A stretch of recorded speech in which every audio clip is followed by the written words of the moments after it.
자, 이번 주 2차 시간 사용자 인정 두 번째 시간을 가져보겠습니다. 그리고 여기에서는 로그인 컨트롤이라고 하는 내용도 잠깐 구경을 하기로 하죠. 광수 생각에서는 깃발에 대한 얘기를 하네요. 깃발이 가장 아름다울 때는 바람이 불어 깃발이 펄럭이며 자신을 다 드러냈을 때이다 그랬네요. 그래서 거센 바람이 일면 나를 더 굳건하게 해주는 법이다 라고 광수 씨는 얘기를 하고 있습니다. 행복한 경영 이야기에서는 한 일보다 하지 않은 일에 더 많이 후회한다라고 하는 얘기를 하고 있습니다. 지금 그 현존하는 세계 수준 최고 수준의 탐험가 엘린 카게가 했던 얘기인데 동년배들 가운데 실패한 일에 대해서가 아니라 하지 않은 일에 후회하는 사람들이 점점 더 많아지기 시작했다 그랬네요. 우리는 세상을 살아가는 동안 인생 초반에는 자신이 한 일에 대해서 후회를 하다가 중반이 넘어서부터는 자신이 하지 않은 일에 대해서 후회를 하는 일이 더 많아진다 그랬습니다. 우리 조금이라도 더 젊었을 때 실패를 두려워하지 말고 과감하게 도전해보는 게 성공에 이르는 길이다 그렇게 이야기할 수 있겠네요. 자, 오늘은 그 로그인과 관련되어 있는 추가 고려사항을 하겠습니다. 웹다 컨피그 설정에 따라서 일어나는 문제점을 해결하도록 하겠고 그걸 해결하기 위해서 인정이 완료되어 있는 폴더를 구성하겠습니다. 그리고 회원가입 이후의 고려사항도 몇 가지 다뤄보기로 하죠. 또 굉장히 중요한 테마 중에 하나가 패스워드 암호화라고 부르는 겁니다. 로그인 컨트롤은 뭐 그냥 한번 구경만 하도록 하겠습니다. 현재 우리가 그 작업한 내용은 실행 결과에 문제점이 하나 있습니다. 그 첫 번째 문제점부터 해결하기로 하죠. 지금 우리 로그인 버튼 옆에 회원가입 버튼이 있습니다. 분명히 우리는 코지즈 밸리데이션을 폴스는 눌렀는데도 불구하고 여기에 회원가입 버튼을 눌렀을 때 레지스트 페이지, 회원가입 페이지로 이동을 해야 되는데 이동하지 못하는 문제가 생깁니다. 왜 그런 문제가 생겼을까요? 그 문제는 우리가 그 웹다 컨피그에서 익명 사용자를 거부하였기 때문에 로그인 페이지를 그 회원가입하라고 로그인하라고 계속 로그인 페이지를 보여주는 것입니다. 그래서 우리 지금 이 문제를 해결하기 위해서는 로그인 이전에 사용할 페이지, 로그인 이후에 사용할 페이지를 좀 구분해 줄 필요가 있습니다. 그리고 로그인 하기 이전에 사용할 수 있는 것들은 익명 사용자 거부를 하지 않고 그 다음에 로그인 이후에 사용할 페이지들은 익명 사용자를 거부를 해두게 되는 거죠. 그래서 걔네들을 구분하기 위해서 회원 전용이라고 하는 폴더를 도입을 하도록 하겠습니다. 그래서 솔루션 탐색기 안에서 보면 members only라고 하는 폴더를 만들고 여기에는 로그인을 해야만 로그인 필요로 하는 그런 파일 그 페이지들만 안에 넣겠습니다. 그리고 바깥쪽에 있는 여기도 웹다 컨피그가 들어있는데 여기에는 로그인이 없어도 되는 하지 않아도 되는 그런 페이지들을 거기다 놓기로 하죠. 예를 들면 로그인 페이지는 꼭 로그인하지 않아도 볼 수 있습니다. 회원가입 페이지 로그인하기 위해서 회원가입을 필요로 요구하는 거죠. 그래서 레지스터 페이지 같은 경우에는 바깥쪽에 존재를 할 수 있습니다.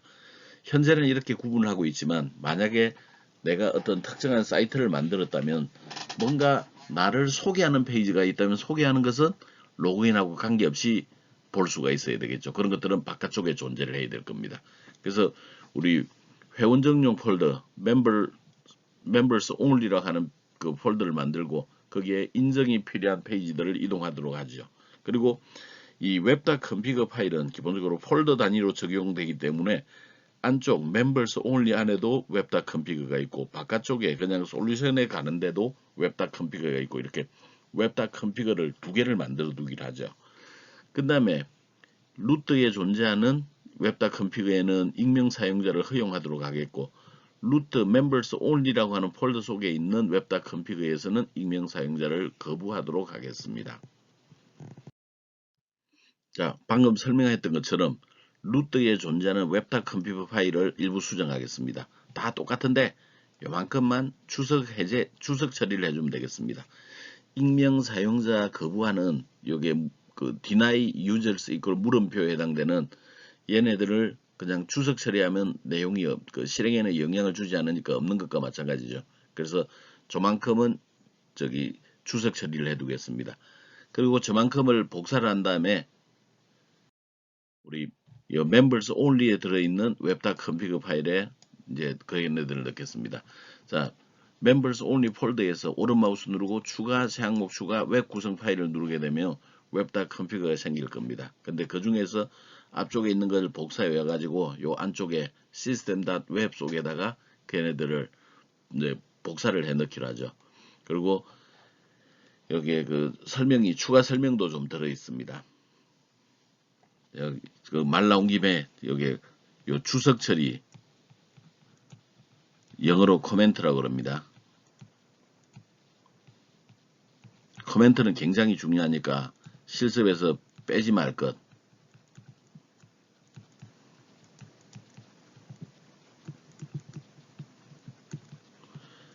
나중에 여러분들이 취업을 했을 때 그 주석을 그 다는 습관을 가지고 있지 않으면 나중에 이제 그 회사 사람들이 우리 교수님들을 욕합니다.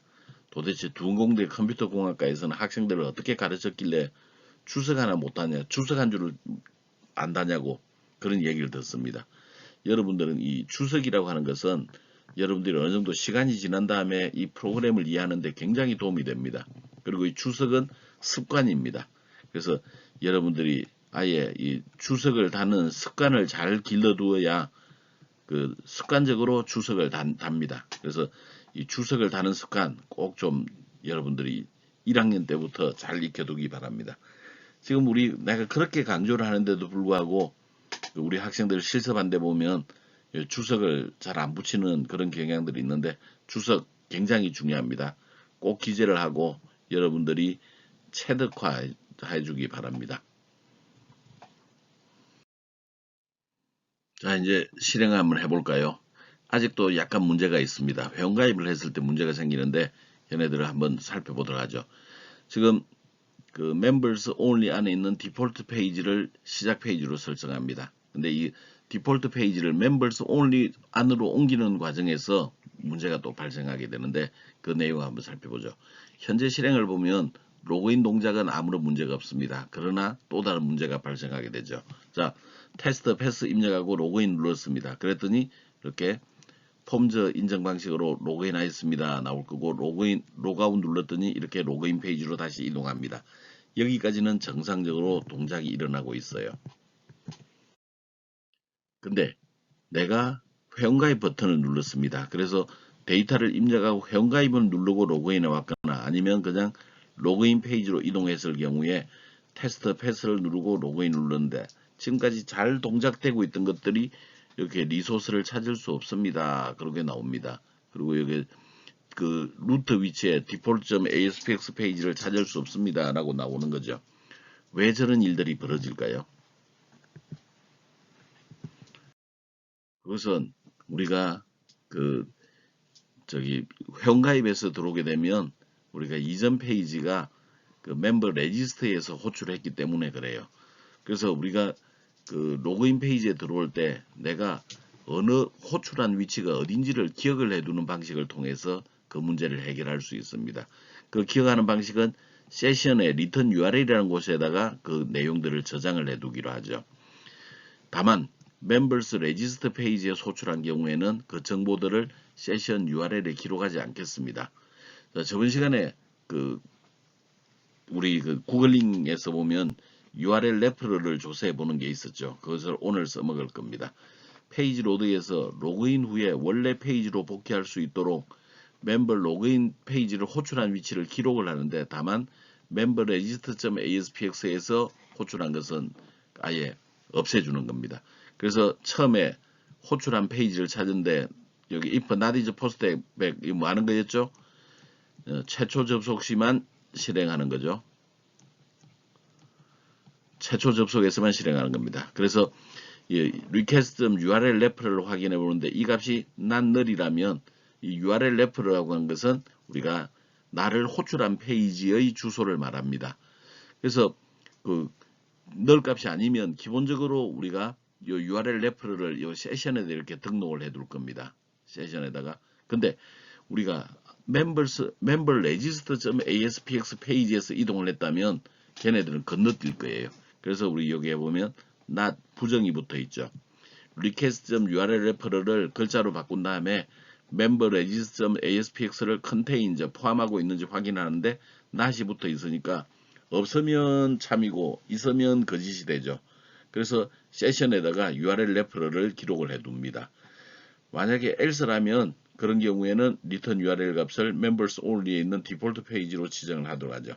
근데 사실은 우리 request URL 레퍼럴가 null인 경우는 발생하지 않습니다. 왜냐하면 우리는 시작 페이지를 디폴트 페이지로 기록을 했기 때문에 우리는 null 그 값이 존재할 수밖에 없는 것이죠.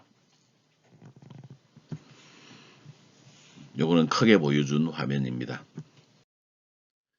자, 이제 그렇게 우리가 그 호출한 페이지를 이제 그 기록을 해두었으니 우리 로그인 페이지에서 조금 좀 수정이 바뀌어야 됩니다. login.aspx.cs에서 버튼 로그인 클릭하는 위치에 보면 인증에 성공을 했을 때 우리가 그 디폴트 페이지로 이동할 수 있게 했었죠. 근데 그 내용들을 우리가 return URL 페이지로 이동할 수 있도록 조치를 취해줬습니다. 나머지는 다 똑같아요.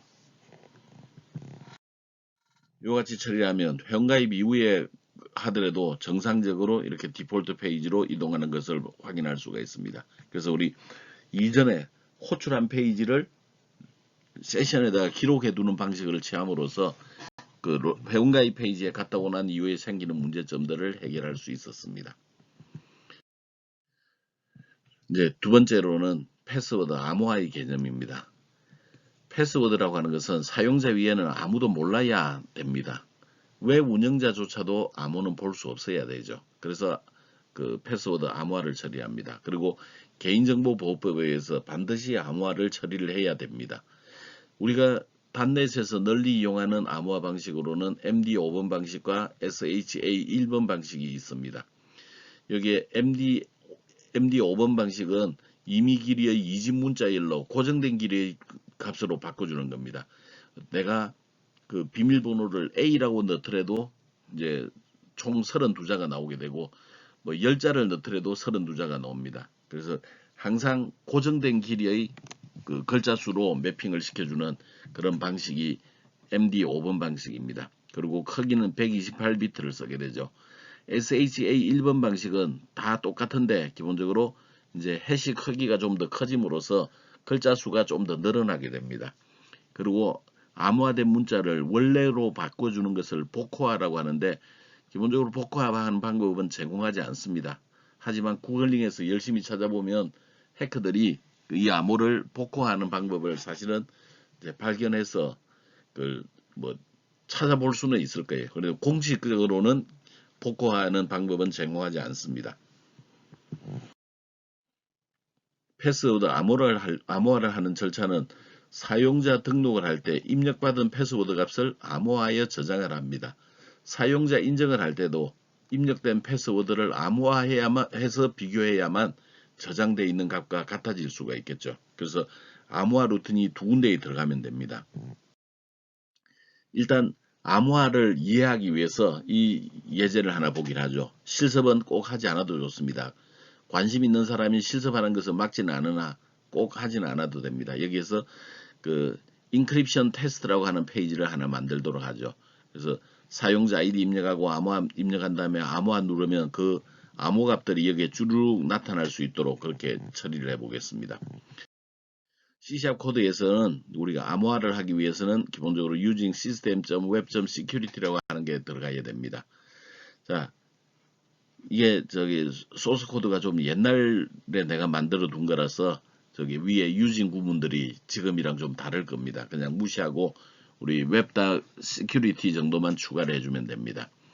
자, 페이지 로드엔 별로 하는 게 없고 OK 버튼을 클릭했을 때 LBL plain 텍스트에는 내가 패스워드로 입력해 준 문장을 그냥 그대로 찍겠습니다. 그 다음에 SHA 1번 방식으로는 암호화된 결과를 주는데 Forms Authentication 방법을 쓰고 우리 저번 시간에 그 구글링을 통해서 좀 찾아보라 그랬죠. 길쭉한 이름 해시 패스워드 for storing config 파일이라고 하는 이 메서드 실행하면 되겠습니다. 이때 비밀번호를 넣어주고 암호화 방식을 이렇게 넣어주게 되면 SHA 1번 방식으로 암호화 처리가 됩니다. 같은 방식으로 MD5번 형식으로 암호화를 할 때는 패스워드 값을 넣어주고 여기 암호화 방식에 MD5번이라고 넣어주기만 하면 됩니다. 메서드는 똑같습니다. 자, 이제 실행을 해서 결과를 한번 확인해 보기로 하죠. 현재 나는 use1 pass라고 하고 암호화를 눌렀습니다. 그랬더니 여기 아래쪽에 암호화된 게 나오네요. 여기 pass라고 나오고 SHA 1번 방식의 암호화 방식, MD 5번 방식의 암호화 방식 이렇게 나옵니다. 쟤네들을 봤더니 SHA 1번 방식은 글자 수를 세봤더니 항상 40자로 나오네요. MD 5번 방식은 항상 32자로 나옵니다. 자, 우리 수업에는 어느 방식 쓴다고요? 여기 MD 5번 방식을 쓸 거예요. 지금 우리 수업 시간에 사용할 것은 조 방식, MD 5번 방식으로 씁니다. 그러면 데이터베이스에 현재 우리 비밀번호 몇 자리를 잡아놨죠? 10자리 잡아놨던가요? 20자리 잡아놨던가요? 거기에 32자가 들어가면 어떻게 되죠? 다 저장이 안 되죠. 뒷부분이 잘려버리죠. 따라서 우리는 테이블의 데이터베이스부터 좀 수정을 해줘야 됩니다. 지금 현재 우리 암호화 처리하면 기존의 회원 정보는 필요가 없어집니다. 사용할 수가 없습니다. 그래서 기존의 회원 정보를 딜리트 구문을 통해서 모두 삭제를 하기로 하죠. 그리고 셀렉트 문으로 확인해 보니까 아무런 조회 결과가 없습니다. 그 다음에 그 멤버스 테이블에서 오른 마우스 누르고 디자인 누른 다음에 패스워드가 캐릭터 32자로 바꿔줄 겁니다. 우리가 테이블에 패스워드가 32자로 바뀌게 되면 이에 따라서 데이터를 입력하기 위한 저장 프로시저도 바뀌어야 되겠네요. 그래서 저장 프로시저 PROC add 멤버에서 오른 마우스 수정을 누르면 이와 같은 그림이 나올 겁니다. 여기에서 우리가 다른 건 다 건들 필요가 없고 패스워드에 해당되는 자릿수를 32자로 만들어 두겠습니다. 그래야만 데이터베이스 필드에 가지고 있는 32자, 저장 프로시저의 32자가 다 맞아 떨어져야만 제대로 입력이 되겠죠. 자, 우리 프로그램에서, 웹폼에서 여기에 비밀번호를, 저장 프로시저를 호출해서 실제로 데이터를 입력해 줄 때 패스워드를 넘겨줘야 되겠죠. 그때도 정확하게 32자로 넘겨줘야 되겠습니다. 그래서 우리 그 멤버 DAO에서 우리 여기에 패스워드를 저장해주는 요 영역을 우리가 이제 32자로 좀 바꿔줘야 됩니다. 그래서 테이블 바꿔주고 저장 프로시저 바꿔주고 우리 .NET 프레임워크에서 호출해주는 메서드에서 그 자리수 바꿔주고 이렇게 해주면 이제 일단 자리수는 수용이 되겠네요. 그 다음에 우리 이제 그 암호화 처리하는 루틴을 적용을 해줘야 되겠습니다. 암호화 루틴이 적용이 돼야 되는 것은 회원가입할 때 적용을 해야 되고 그 다음에 로그인할 때 적용을 해야 되겠죠. 그래서 두 군데 암호화를 해주는 루틴을 수정을 하겠습니다. 그래서 멤버 레지스터 페이지에서 이제 여기에 system.web.security 암호화 처리를 하기 위해서 제가 추가가 돼야 되겠네요. 그리고 멤버 DAO에서 자료를 넘겨줄 때 원래 여기에서 password.text였을 겁니다. 근데 우리 패스워드.text를 MD5번 방식으로 암호화를 하고 걔네들을 MD5 패스워드라는 곳에 잠시 저장을 하고 걔를 전달해 줬네요. 그래서 네모친 영역을 수정을 해주면 암호화되어 있는 자료들이 입력이 될 것입니다. 다음 로그인 할 때도 같은 방식으로 암호화 처리를 해줘야 되겠죠. 원래는 텍스트 아이디에 들어있는 텍스트와 텍스트 패스워드에 들어있는 텍스트 두 가지 값을 전달해 줘야 되는데 여기에 있는 텍스트 패스워드.텍스트 파일을 그 글자를 MD5번 방식으로 암호한 다음에 MD5 패스워드라고 해서 여기에 전달해 주네요. 그러면 정상적으로 우리가 모든 위치가 다 맞아 떨어지기 때문에 정상적으로 동작이 될 것입니다. 그래서 우리가 이제 일단 테스트를 해봐야 되겠는데 현재 모든 회원 정보를 다 지워버렸죠. 그래서 회원 가입을 통해서 일단 회원 등록을 해야 되겠습니다. 자, 어드민 입력하고 아이디 중복검사 누르면 이 아이디 사용할 수 있습니다라고 나오겠죠. 그리고 값을 입력한 다음에 회원 가입하면 이제 회원 가입이 됐을 겁니다. 그러면 로그인 페이지로 넘어가겠죠. 그래서 어드민 그 패스워드 로그인을 딱 누르면 이렇게 어드민님 그러면서 이렇게 결과들이 나왔을 겁니다. 그리고 로그아웃 누르면 로그아웃이 되겠죠.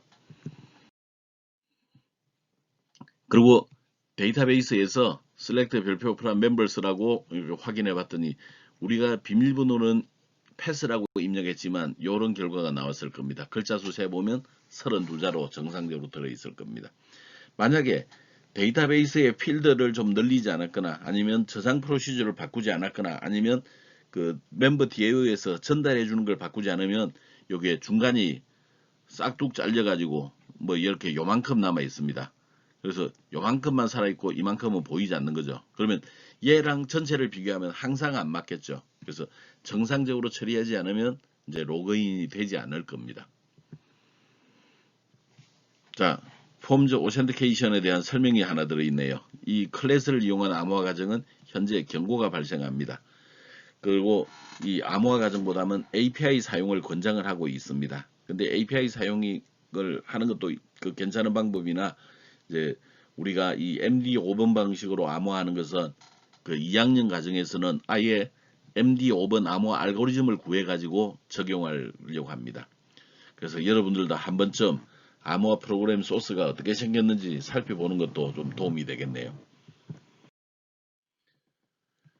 다음은 우리 그 디폴트 페이지를 잠깐 좀 수정하겠습니다. response.write라고 하는 문장은 그 나중에 오히려 이게 장애로 작용합니다. 그래서 우리 정보를 입력할 것을 response.write를 사용하지 말고 여기다 레이블 컨트롤 하나 추가해 가지고 정보를 처리하기로 하죠. 그래서 여기에 그 디자인을 보면 여기 그 레이블이 한 개가 추가가 된 걸 볼 수 있을 것입니다.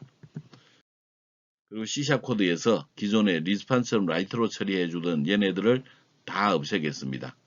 대신 여기에 그 인정에 성공하면 레이블의 텍스트 속성에다가 이런 정보를 전달해 줌으로써 이전에 했던 효과를 다 얻을 수 있도록 하죠.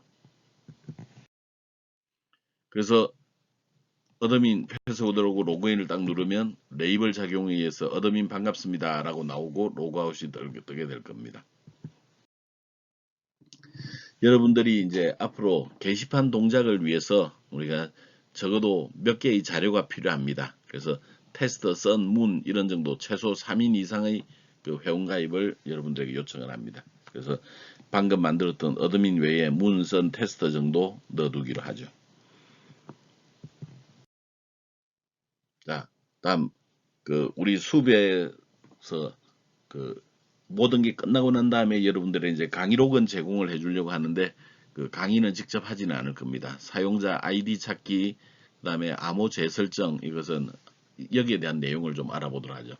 사용자 아이디 찾기는 자기 이름을 알고 있고 신원 확인 자료를 알고 있으면 예를 들어서 생년월일, 이메일 주소, 전화번호 이런 것들이 되겠죠.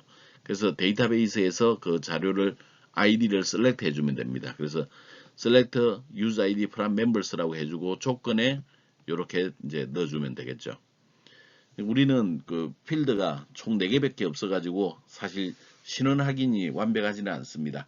근데 그 신원 확인을 완벽하게 하기 위해서는 우리가 추가적으로 몇 가지 조치를 취해주면 되죠. 예를 들면 그 비밀번호 확인을 하기 위한 필드들을 추가해가지고 그 뭐 취미가 무엇이냐 뭐 또는 뭐 가장 아끼는 물건은 뭐 이런 식으로 그 질문을 던져주고 그 답을 그 맞추는 그런 방법을 사용할 수도 있겠죠. 다음 이제 비밀번호 재설정이라고 하는 과정도 잠깐 구경만 하겠습니다. 암호화되어 있는 경우에는 복호화 기능이 없기 때문에 기존 암호를 파악하는 게 불가능합니다. 그래서 재설정을 하게 되는데 얘네들은 이제 그 이름과 신원 확인 자료를 이제 우리가 그 확인을 하고 그래서 거기에 통과됐으면 암호를 암호화하는 후에 그 업데이트 쿼리문을 써주면 됩니다. 그래서 업데이트 멤버스 해주고 패스워드를 암호화된 비밀번호로 넣어주고 조건은 현재 우리는 필드가 몇 개 없어서 유저 아이디, 네임, 주소 이걸 알고 있으면 이제 제대로 된 회원이다라고 인식을 해주는 거죠. 다음 사용자 정보 수정을 만약에 한다고 한다면 이제 유저 아이디에 해당되는 사용자 정보를 읽어와야 됩니다. 그런 다음에 멤버 레지스터 페이지로 이동할 때 그 결과를 넘겨줘야 되겠어요. 그 다음에 기존 정보를 이용하여 입력 컨트롤에다가 그 정보를 표시하고 확인 버튼을 누르면 업데이트 구문 처리해주면 우리 사용자 정보 구문 정보 수정에 해당되는 작업이 이루어지게 될 것입니다. 다음은 이제 그 단넷에 들어있는 컨트롤 중에서 로그인 컨트롤이라고 하는 게 있어요. 그래서 여기 로그인 컨트롤도 있고 로그인 뷰, 뭐 패스워드 리커버리도 있고 뭐 이런 것들이 있습니다. 그래서 로그인 컨트롤은 아예 이렇게 생겼어요. 그래서 값들을 다 한꺼번에 입력하고 로그인 버튼을 누르면 될 수 있게 했습니다. 그리고 로그인 뷰는 로그인을 했을 때 안 했을 때 그 정보들이 이렇게 달라질 수 있도록 보여주는 거죠. 그 다음에 로그인 스테이터스는 아예 이렇게 파란색의 그 링크 버튼처럼 해서 로그인 페이지로 이동할 수 있도록 조치를 취해줍니다. 그 다음에 로그인 네임은 사용자 이름을 화면에 출력해 줄 수 있는 그런 용도입니다. 근데 이 로그인 컨트롤러는 기본적으로 단넷에서만 존재를 하는 형태고 다른 프로그래밍 언어에서는 지원하지 않아요. 따라서 우리는 이 로그인 컨트롤을 이용하기보다는 그냥 기존에 했던 디자인을 하고 거기에서 그 데이터베이스로부터 조회를 하고 이런 방법으로 조치를 취해주는 게 우리 나중에 범용성 입장에서 볼 때 훨씬 더 낫다고 봅니다. 그래서 우리는 그 방법을 이용해서 학습을 하기로 하죠. 자, 오늘까지 했던 내용을 한번 보기로 하죠. 웹다 컨피그를 설정하는 회원정용 폴더를 도입하자 발생하는 문제가 있었죠. 그래서 디폴트 페이지를 못 찾는 문제가 있었는데 걔네들은 호출한 페이지로 이동하게 조치를 취해줌으로써 URL 레퍼럴을 이용했죠. 그래서 URL 레퍼럴을 이용해서 이동하게 함으로써 우리는 사용자 인증 문제를 해결했고 패스워드 암호의 경우에는 MD5번 방식으로 우리가 수업 시간에 채택을 했습니다. 그랬더니 32자짜리의 비밀번호가 탄생을 했었네요. 그리고 로그인 컨트롤이 있다라는 정도만 우리가 학습을 했습니다. 자, 이번 주에는 이제 총 사용자 인증과 관련되어 있는 내용들을 다루었는데 그 사용자 인증을 기본 동작 그리고 그 문제점 해결하는 동작 이렇게 두 개의 강의로는 나누어서 우리가 이제 수업을 진행을 했습니다. 알아야 될 영어 단어 깜지 잊지 말기 바랍니다. 그 다음에 조사해볼 클래스 저번 시간에 하지 않은 사람들은 기본적으로 조사를 해보기 바라고 MD5번 암호 알고리즘에 대한 C# 코드 혹은 C++ 코드들을 구할 수 있으면 한번 좀 구해보기 바랍니다. 얘네들은 우리가 2학년 때 기본적으로 사용할 내용들이 되겠습니다. 자, 이 얘기가 하나 들어있네요. 알바생과 소방관에 해당되는 얘기입니다. 소방관 2명이 밤새도록 일을 하다가 새벽 6시쯤 이제 밥 먹으러 갔는데 자기들이 이제 진압에 대한 얘기를 하고 있었죠. 그러자 서빙을 하고 있던 직원인 리즈라는 직원이 두 사람의 얘기를 들었고 이제 소방관이 식사를 마치고 가려고 할 때 걔들은 영수증 대신에 이런 쪽지를 받았습니다. 쪽지의 내용이 이런 내용들이죠. 그래서 소방관들은 친절한 알바생의 호의를 이제 페이스북에 올렸죠. 그래서 페이스북에 올리면서 이 식당을 좀 많이 먹어주고 리즈가 있으면 팁도 좀 많이 줬으면 좋겠다. 뭐 그렇게 썼네요. 근데 알고 봤더니 리즈의 아버지 스티브가 사실은 5년간 사지마비 증세로 고생을 하고 있었습니다. 그래서 오히려 이 리즈라고 하는 아가씨가 실제로 도움이 필요했던 아가씨였습니다. 그런데 소방관이라는 게 아침 식사를 대접을 해줬죠. 그래서 그 얘기들을 우리가 페이스북을 통해서 다시 알려주고 기부를 페이스북 친구들에게 기부를 요청했죠. 그러자 그녀가 7만 달러의 기부를 받았습니다. 그래서 실제로 우리가 사소한 것이지만 내가 호의를 베풀게 되면 그 호의는 다시 나에게 돌아오는 그런 법인가 봅니다. 자, 우리가 이 얘기들을 한 번쯤 음미해 볼 필요가 있다고 생각이 됩니다. 자, 오늘은 우리가 여기까지 하도록 하죠. 자, 이제 우리 수업도 막바지에 가고 있습니다. 수업을 여러분들이 실습하다가 잘 모르는 게 있으면 SNS나 혹은 대면 수업에 질문을 해주면 좋겠습니다. 여러분들 이번 주에도 2개의 강의록을 듣느라 고생했습니다. 여러분들의 끈기, 인내에 대해서 박수를 보냅니다.